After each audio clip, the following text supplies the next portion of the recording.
Pizzetta alla romana. Sorpresa.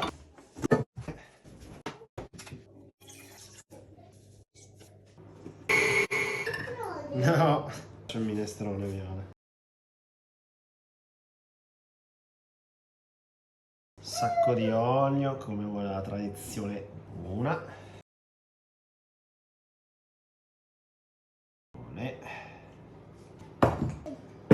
Più la passata. No, ci mettiamo. Mestolo. Pomodoro in abbondanza di là. Pomodoro di là perché poi non ti pamma. Quando abbiamo fatto la prima spalmata di pomodoro, inforniamo nella parte bassa per 10 minuti. Intanto ci prepariamo anche quelle per noi che hanno il glutine. La nonna Lori. La ricetta dice ancora un altro po' di pomodoro, mettiamogli.